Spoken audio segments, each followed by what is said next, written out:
Hello and welcome to Two Therapists and a Microphone. I am Dr. Harrison Davis. And I'm Dr. Aisha Dickerson. Two Therapists and a Microphone is a show about mental health, relationships, and social issues that personally affect you. We broadcast live every Thursday evening at 7:30 p.m. on the Our Black Media Network. Harrison and I are two licensed psychotherapists with decades of clinical experience, and we want to hear from you. We want to hear about the situations and dilemmas that you're going through. So please send us your questions by visiting www.twotherapist.com and click on Ask Two Therapists at the top of the page. Gotcha. So in the past, we've been answering some of the questions from the audience. We had some good ones the last Yeah, we did. And, it's just a little update on one of them. Remember the one I did, I think a month ago, about the young lady who hooked up with her ex-boyfriend at the homecoming game? Right. And then she was pregnant and she found out. So I got another email from a guy who is claiming that he watched the show. He is the fiance. Really? Yes. Oh. I haven't responded because I didn't know what to do, but I'll see what I can do with that. But today we have an exciting show for you guys. It's a topic that is very popular out there, and I suggested it to Dr. Aisha, and that's on narcissistic personality disorder. Yeah. As I listen to a lot of podcasts. Do you, Aisha? I listen to a few. I have a couple of favorites. Gotcha. Yeah, so I like to listen to a lot, and this particular topic is very popular. It's a lot of people out there who are not therapists are talking about people who are narcissistic. They're giving some advice, and then I was a little bit confused about what they were saying. Some of it makes sense, some of it didn't. So that's when I asked you, do we want to talk about this topic so we can clear the air? Yeah, because it feels like saying someone is narcissistic is very popular now. Yes. When you feel like someone is cocky or they hurt your feelings or they set boundaries, then you think that they're being narcissistic. And I know that that's not what most people say is not what I see when I look in the DSM for narcissistic personality disorder.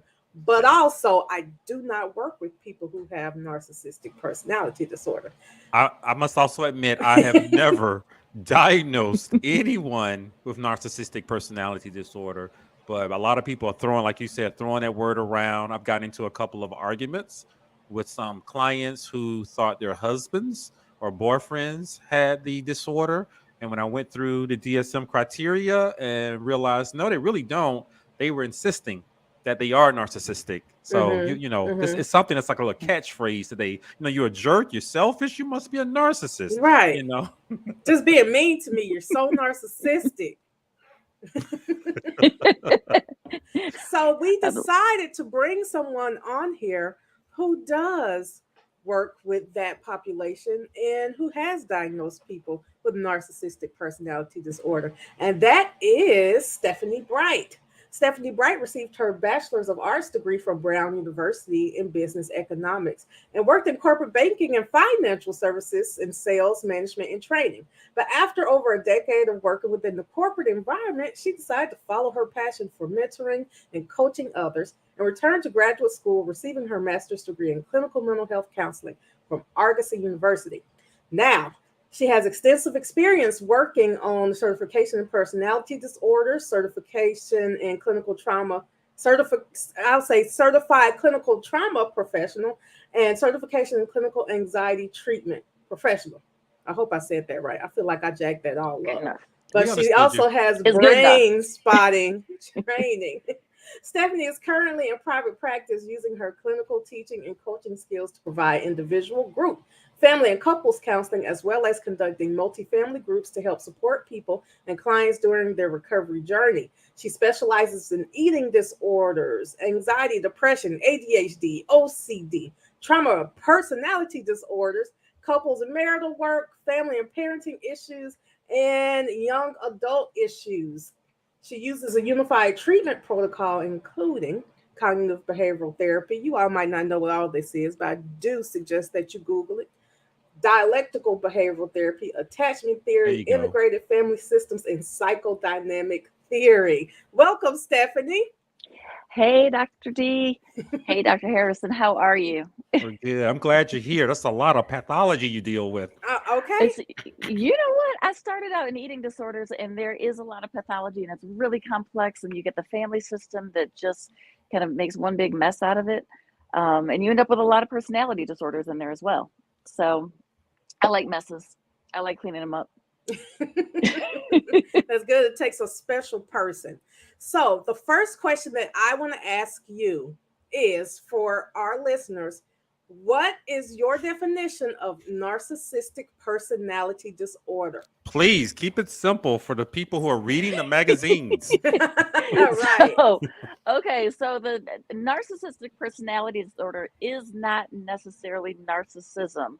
All people with NPD will be narcissists, but not all narcissists have NPD. Okay. Oh, I didn't know that. So I the didn't DS either. the DSM has 9 criteria that are listed, and you cannot diagnose somebody for being a jerk. You can't. Yeah. You know, there are selfish people out in the world, and just because they're selfish or they don't really want to have any empathy for you, or they just want their way half the time, Yeah. it does not mean that they are a narcissist. It means they're a jerk.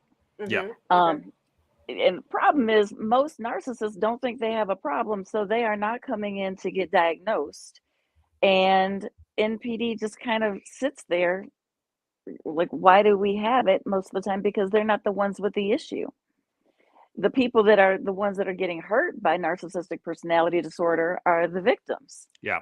not the narcissists. The narcissists are sitting in CEO spots. They are sitting in lawyer spots. They are sitting in Presidential spots. I you heard said that it. I one too. didn't say it. I was stumbling around trying not to say it, but they are. And you've got multiple types of narcissists, but those people don't think they have an issue, and so it's not like anxiety disorder or or major depressive disorder where it's affecting their life, and they're like, "Oh, I got to get help." They don't.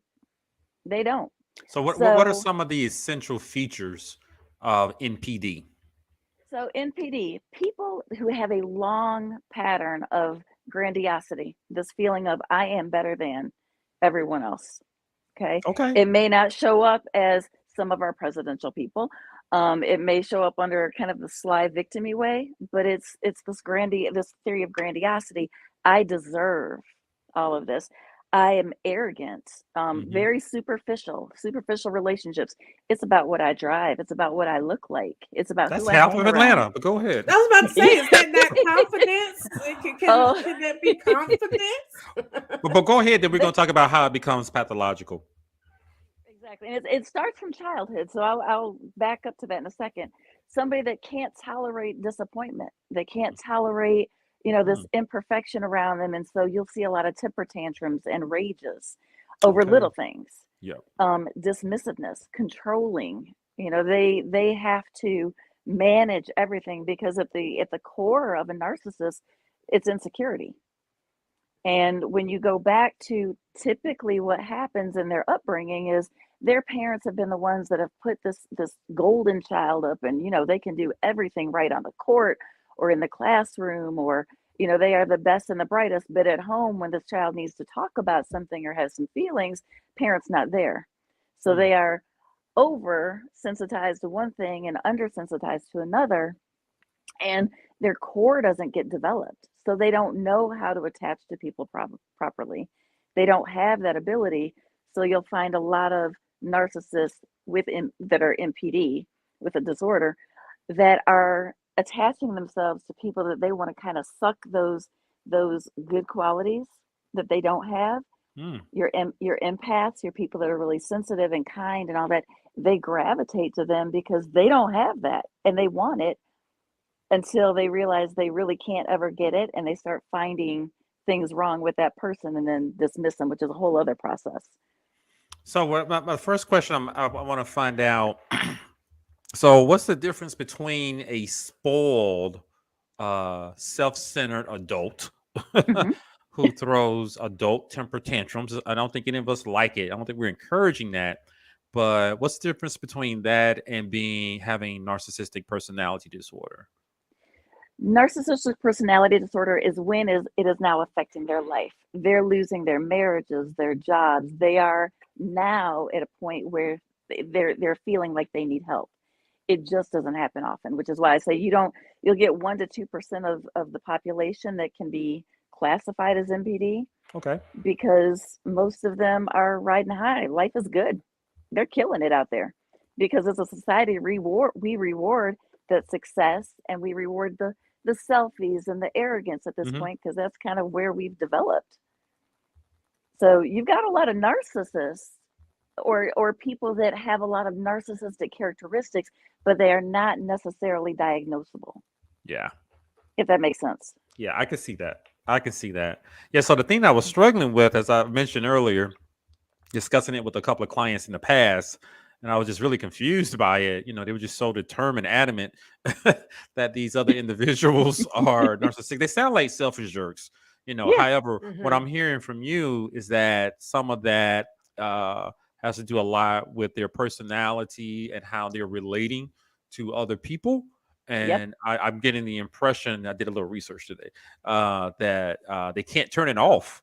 No. So it's something that is interfering with every relationship. Every aspect of their life.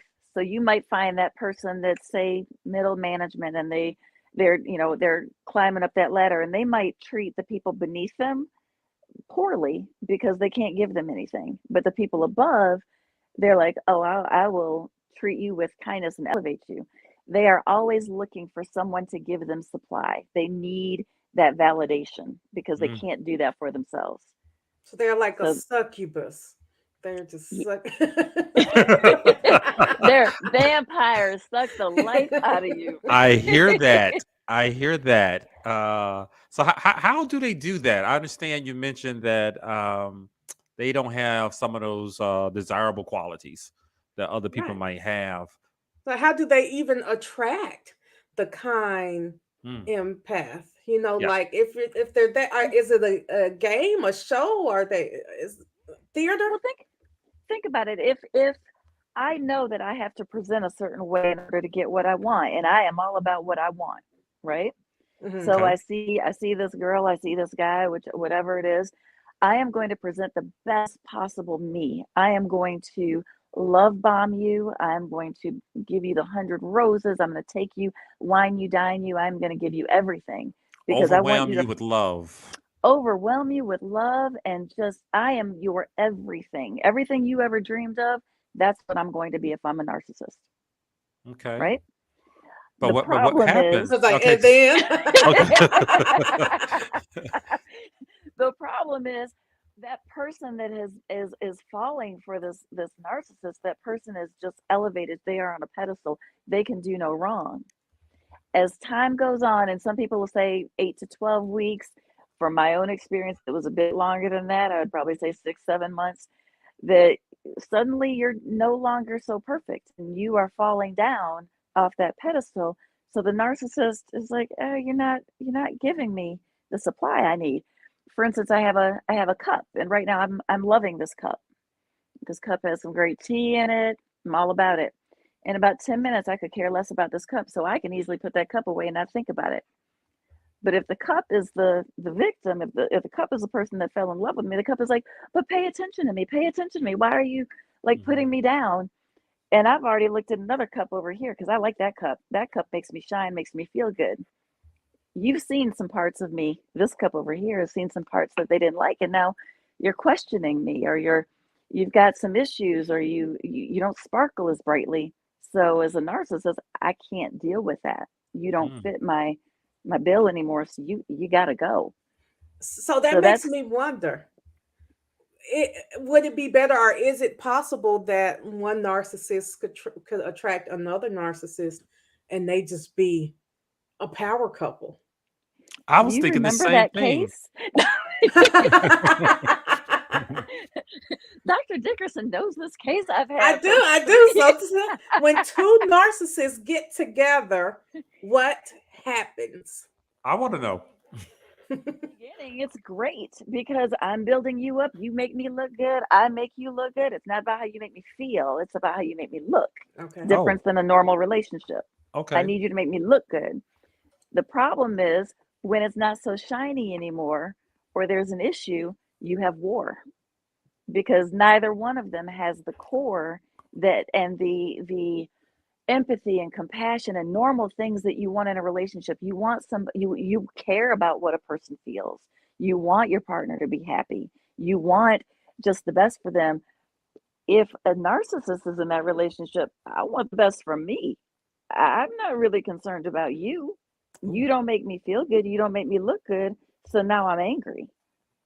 Mm. And if you get two people like that, it is war. And if you add a little, antisocial personality disorder in one of them, maybe two, then you've got messy divorces, custody battles that continue on and on and on. And just it's like who can tear the other one apart as deeply as possible. So Because what again, happened? No, go ahead. I'm sorry. it's that old African proverb about when two elephants fight, what gets hurt? The ground. Mm. It's not the Oh, elephants. I haven't heard that proverb, so I was like, I tell me haven't more either, about but I that. like But Yeah, I it. like that it, one. it is. And I tell my couples, and this one in particular, Dr. Dickerson, um, I was like, the ground is your children. Mm. The ground is their future. Ooh. But they're so busy trying to hurt each other that they don't care. Hmm. So it never goes well with two narcissists. So what happens when a narcissist is with an empath? That's the focus I have seen, and what I'm hearing is that this incredibly selfish person who's only in the relationship so that they can feel good, so Mhm. that they can get the admiration that they want, and they overwhelm the person with a lot of love, But what happens then? Is particularly with the empath, does like another person show up? And an empath is like realizing that's not who they are. What happens a lot of time, because you got to remember, you've got this love bombing stage where somebody's heart is now involved and they're trying to get that love back and that good feeling that they had in the beginning, Okay. right? So the empath keeps trying to do the right thing. If I dress well enough, if I get the right job, if I'm thin enough, Oh, they if I blame give them, themselves. yes, They feel like they because need to be better, which I bet some people would think is a strength. You make me want to be better. yes, and they get caught up in that, and then the devaluing narcissist on this side is like, no, well, you need to do this because they're controlling. So I want you to do this, and I want you to have that, and oh, you have a problem? No, that's not okay. I don't care that your parent just died or that you're sick and we've got a child that needs you. I got to go to work. I got to do what I got to do. I don't care. Hmm. And that empath is just sitting here trying to figure it out because it's confusing. It's, one moment you were on a pedestal and you were the best thing since sliced bread, and now you are getting treated like dirt. Yeah. And See. if you start to pull away, the narcissist doesn't like to be left. They don't like to be abandoned because again, you've got that insecurity, that core sense of self is not there. So what do they So do? you can't leave me. So I'm either going to rage or I'm going to hoover you. And hoovering goes back to, the vacuum cleaners with the Hoover vacuums, When you Yes. said hoovering, I was like a vacuum cleaner. Okay, so like a vacuum cleaner. Okay. So then they're like, oh wait, no, I can't have this person leave me because that's my supply. Even though I'm devaluing them, Yeah. they can't leave me. So now I do the sweet thing. I take them out on the great date. Let's go on a vacation. I do the nice thing. So then the empath or the victim is like, well, maybe see, I did this one thing and I got him to pay attention to me. So maybe if I keep doing that, he'll keep paying attention and we can have that love back.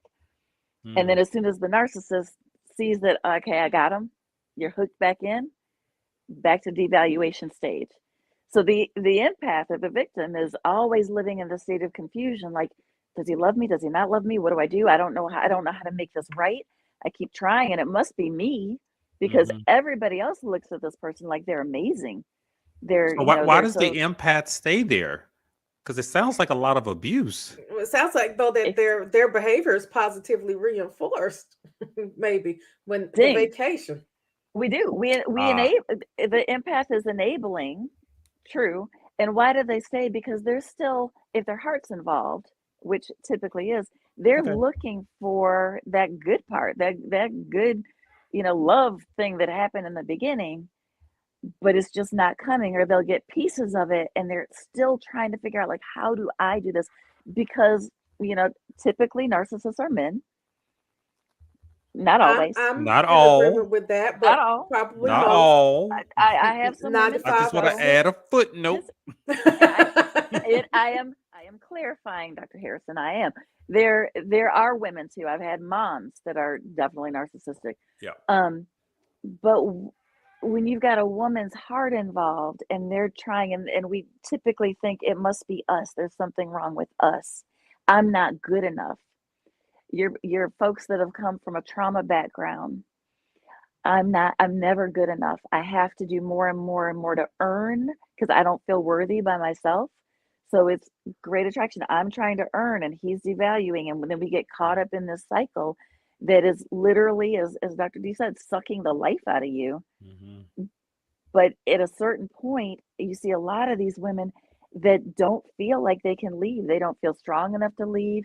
They may not be in control of the finances. They may be told Okay. because of religion that you can't go. They may have children, and you've got this whole, picture of this is what my life was supposed to be. And I had this picture in my head. I can't let my picture go. That's my dream. So you keep trying to make it work, but it's never going to work.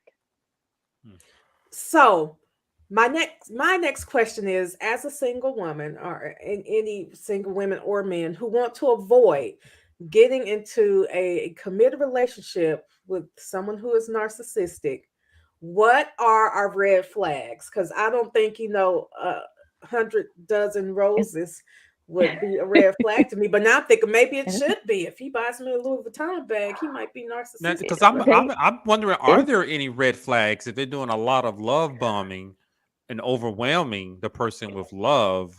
I'm assuming a lot of people like that. Think about that, though. If somebody is so zealous about giving you all this love so upfront and you don't know them and they're moving so fast. Oh, I see. I know. my one of the expedited relationships. Yeah, because I got to get you fast. If I don't get you fast, you're going to see me. And if you see me, that you makes might sense. leave me. You might catch on. You might catch on. So, I've got an example of one that married in 7 months. Ooh. At home, gotta get him in, gotta lock it in. Because again, if you take time and you see how people's relationships are with other people, see how they interact with their family. Are they the golden boy? Are they the ones that are actually caring? Go through something difficult and see if that person shows up. See if that person can be there when times are tough. Or are you just, if you're not supplying the need, are they going off to somebody else? So you got to look out for those red signs about how committed and loyal they are to you. Now, 7 months is mighty quick to get married for anybody out there. But I was curious about that because it's a little strange, if the narcissist is getting what they want from the victim, the term you use, why would they mess it up? Why would they sabotage it? That's the part I'm confused about. You have this person who's going to give you everything that you want, and it looks like they don't question it. But then why would you devalue them? Because again, my cup doesn't look so pretty anymore. I now see flaws. I've had them on a pedestal, and it was golden. But now I see them as a human, and they're not perfect. So if you're not perfect, you don't belong in my world. That grandiosity comes into play. Oh, that's what I that deserve perfect. And you are now human, and I can do better. Oh, so they're really not gonna be happy with anyone. No. That's why you see them get married over and over and over again. Really? Is that a sign? Getting married over and over and over again? Like maybe 3 marriages before 3, age 4. 38? Or let's you see, know somebody. I think we might know some people, don't we, Dr. Dickerson? Yeah, I think so. I might know someone too. I think I might know supply. Yeah, it's and the funny thing about narcissists is they're always going to have their supply, so they're not going to leave the one that they have until they have something lined up. I Mm, see. They that sounds can't about be. right. Yeah. Yeah. Yeah, Yeah. mine told my mother he could never be alone, and then I figured out, I was like, you really can't, because you go from relationship to relationship to relationship, and they cross over paths, and your narcissists are never loyal, so don't look for actual commitment, because again, Mm. when they start devaluing, they're like, well, where else can I get supply? Oh, I can get it at the strip club, I can get it from my assistant, I can get it I over was just about to here, say because that my secretary, whatever little yeah, young Mhm. intern I have coming in, somebody I meet at exactly, a lounge when I Hop call in myself somebody doing the DM. business. Hmm. right. I've heard it So all. yep. And there's just no capacity to actually have a good, solid relationship with compassion and growth, and want to, So they grow can't together. All these, love. no, they love according to what they know is love. Because again, remember where they come from. So love, when we think about love, like if I think about my kids, I Mhm. love my kids to the end of the moon and back. Mhm. They can do things wrong. They do all the time. I got 3 girls, but there is nothing that will diminish my love for them. They Gotcha. It's are unconditional. is unconditional. But a narcissist is going to be like it, and it shows up with my children. You know, well, you're not going to the school I want you to go to. I'm going to cut you off. You didn't do what I wanted you to do. You have an opinion that's different than mine. You contradicted me. You criticized me. Mhm. I can't deal with you. And they do what? They go have children with somebody else, start the next family. Yeah, Uh, that it's is because so unhealthy. yeah, they're not supplying. If your child, even your children, are not supplying that validation you need, that you are amazing dad or an amazing mom, then you don't have a place for them. So Wow. you can't.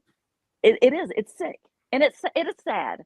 I'm trying to feel more compassion for my narcissist. I'm trying to dig deep, I but don't it think is that's really. necessary. But yeah. I mean, because they're living these lives that are so empty, and they don't have a sense of their own identity. They can't regulate themselves. They can't regulate emotions. They don't know how to connect and attach in a healthy way. Mm. And at a certain point, you get old. That game of running with the next young chick or the Yeah. next this, it's going to fall short. Because it sounds like a miserable lifestyle, never being content in love or Exactly. never having a really healthy attachment with anyone who you can rely on and they can rely on you because you're all Exactly. looking and then destroying people, who are in your path. Completely. That's what it looks like. And you're destroying lives, you're destroying people's dreams, you're destroying your children. Mhm. It's just like, I heard it as a locust that just comes through and just takes over everything, and then they move on, because again, that cup doesn't mean much. Wow. But a It's cup is a not serving person. me. That Mhm. cup is a person, or that cup Who, is people. wow. Okay. Yeah. So, and you mentioned love again. It goes back to, it needs to love means I feel good in the moment. So when a narcissist says I love you, they do in that moment. They love how they feel. They love how you make them feel. They love this environment. They're on this great date. They're on But it's vacation. It's awesome. temporary. Yes. It is Mm. dependent on how you're making me feel, not the fact that I love you for who you are. It's for I love me in this situation. I love this experience, but I don't really love you. I just won't say that. And so your victim is like, "Oh, but they said they loved me. Oh, but Gotcha. they yeah." But the Although, definition of love, that's one of those questions, ask early on. What does love actually mean to you? Tell me what it's been like when you've been in love. How long did that last? Ask the tough questions and see if you can get a glimpse into, how they dealt with long relationships. gotcha. Thank you, 'Cause it Stephanie. Mhm. You're So, welcome. we're about to run out of time. If someone is maybe in a relationship with a narcissist and they want to get out and need your help, tell us how they can get in contact with you. I am at Numa Counseling, So you can pull me up. My website is numacounseling@gmail or at .com. You can reach me at 470-209-4814. My office is actually at Park Air Consultants in East Cobb. So we are an umbrella under there with lots of different specialties in here. So that is All where I am right. Well, most of thank the you, time. Stephanie, for coming on the show. I know I learned a lot, and hoping that you take care of you too with all that pathology that you see with some of your clients. I don't know if I can handle all of that, but today was a Kickboxing. one. I'll try that too. So today has been a wonderful show. Thank you, Stephanie, for joining us for Two Therapists and a Microphone. I am Dr. Harrison Davis. And I'm Dr. Aisha Dickerson. We'll see We you will next see week. you guys again next week. Take care.